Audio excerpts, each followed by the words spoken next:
to my channel. This is Shannon with, guess what? Sabe Shannon. And today our series starts, and the first day of our series is a Sunday, and it's midnight, yep, and I'm half asleep, and today is Sunday sitcoms, yes, it's Sunday sitcoms.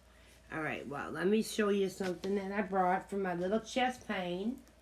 I got me this by Mainstays, which is a Walmart brand. I did get this at Walmart, and it's a vaporizer. It looks like that. And doesn't it look pretty cool? You put your little aroma with the mist in there. And I got some from the Dollar Tree that I'm going to put in there tonight. I couldn't wait to show you so I could put it up because my chest is killing me. Everything else is gone. And it's like, it's so freaking depressing. I can't. I'm on so much pain meds. It's pathetic. Pathetic. But yeah, so, that's about it. So today our thing is Sunday sitcoms. So in order for there to be a sitcom, there has to be a television, correct? So our first thing we're going to talk about is actual television. Yes. Good old TV. Look at the tube. Good old TV. That's what started our sitcoms. Alright, I'm going to go over a couple of facts and tell you how I feel about them. Okay, it says, a German inventor named Paul Nifkow managed to achieve static black and white television transmission with his famous electric telescope in 1884. You guys, the television was invented in the 1800s. Are you kidding me? But it never came out. But they had the invention already. That is so cool. 1800s, guys, the invention was made. Okay, now the word television was coined in 1900 by Russian scientist Konstantin Pertsky. Can you notice something here? A little bit of a, kind of a, German, Russian. It's like, why can't they say American? You know what I mean? I got some eye shit right here. But them people from out of country are smart, man. Like the Chinese, can't touch them. But, the word television, okay. First American television station started working in 1928, and BBC transmission began in 1930. So we did have a TV, but it worked in 1928, but it didn't come out till 1930. So now, can you imagine how rich you had to be to get a TV? Because they were out, but they weren't out like mass population public. It was just certain, I guess, people that could afford to have a TV. But they were out there, believe me. What do you got? Alright, Okay, and then it said, the television became widely popular after the end of World War II. Over 1 million American homes had television in 1948. Wow, so that was after the recession that they were able to get the TV. Over 1 million American homes had a TV in 1948. So can you imagine how cheap a TV was back then? I didn't research that, so I have no idea how much it costs. I'll do that on one of my next videos. Yeah, I don't see it anywhere on here. But for 1 million American homes to have one, I'd say they were about maybe $30, $40. Mom, if you're watching it, please just tell me if I'm wrong, because I really don't know. But yeah, 1 million people. So the poor children probably went by their friend's house and watched TV. Or looked in the windows and, in the downtown displays or whatever to watch TV. But that's sad, because for people of lower income who didn't have a TV, that's really sad that they weren't able to watch TV. But you never know, some families might have saved up and got one. Okay, the 1960s brought great expansion of television.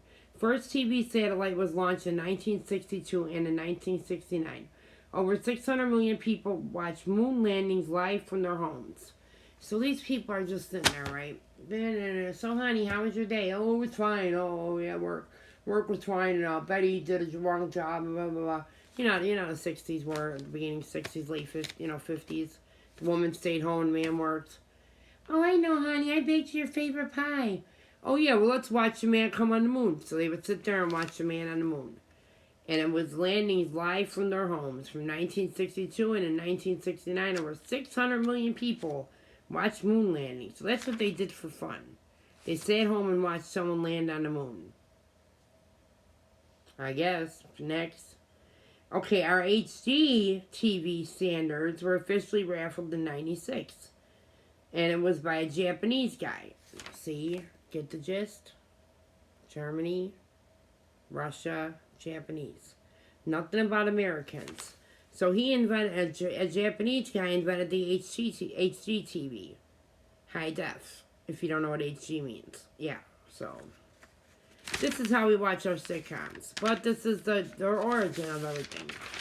Okay, now, an average American family watches TV for 8 hours per day. Now, with the COVID, now, when you're not working, we're watching way more than 8 hours a day of TV. With our Netflix, our YouTube, our Amazon Prime, our Hulu, whatever, with Disney Plus, HBO Max, all of that, we are watching way more than 8 hours. I could binge. A couple times I've been Shameless. I've binged so many shows. Bates Motel, that Playboy one. I mean, I binge, so I'm watching way more than 8 hours per day, but this is their little statistics. Currently, there's over 275 million television sets in the United States. 275 million TVs in the U.S. When was this taken? Yeah, it was pretty, 2019. Wow, 275 million TVs. American homes spend an average 4% of electricity on powering television. Okay. Now, my electricity bill is very cheap. I unplug my TV before I go to bed. I unplug my microwave. I unplug my light. Whatever doesn't need to be plugged in, like your fridge needs to be plugged in. Your cable box needs to be plugged in. With stuff like TVs and stuff, oh no, they're getting unplugged. So, my bill's about 4%, I would say, but it doesn't make sense with a lot of people don't unplug their stuff. So, I believe the television bill is probably a little bit more than 4%. Okay, commercials were not always expensive. In 1941, a 20-second of primetime airtime was $9. So, if you wanted to be on a commercial in 1921 on TV, not on YouTube, you only paid $9. Can you imagine? You know what they're paying for the Super Bowl? Oh my God, let's see.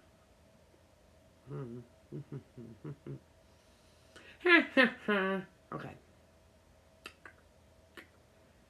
In 2000 and 2007, 82%, around 20 million units were disposed mostly to land. No, I'm wrong.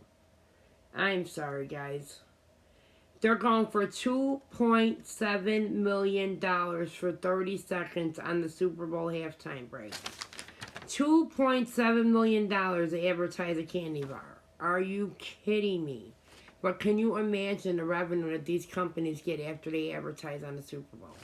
Because everybody watches the Super Bowl or the halftime show. I watch the halftime show. I don't care for football, but I will sit and watch a halftime show. So, yeah. Crazy. Okay. Some of them, okay, these are the first VCR. Remember VCRs? I don't know if some of my subscribers are very young. They were before DVD players, if you remember DVDs. VCRs were like the little square boxes. They were also called Veda, and you put them in your TV and you record. And you put them in a little box and you connect your TV and you record your shows. So yeah, they came out in... They came out by Sony in 1970, which enabled for the first time cheap way to record television shows. More and more people are watching television programs on their smartphones. Yes, it's true. Who don't go on their iPhone and watch TV or look at a program or watch Netflix or... They're not, you know what I mean? YouTube. People, like my kids are always on their smartphones. Like I'll sit there and watch my TV. I watch Netflix on TV. But the kids are... TikTok. I'm like, watch TV. Sit with your mother and watch TV. Is it going to really kill you? I don't know. Alright. Okay, these are the most watched serialized television programs of all time. Now, you guys, I couldn't believe this, but this is what this website is saying. MASH was the number one top viewing. 105.9 million people watch MASH. Now, MASH, I like old sitcoms, but MASH, I can't handle it when I hear it. Whatever that beginning song is and the little plane flying, I'm turning it right off. Right off. That transvestite thing or whatever that thing is, whatever he's trying to be.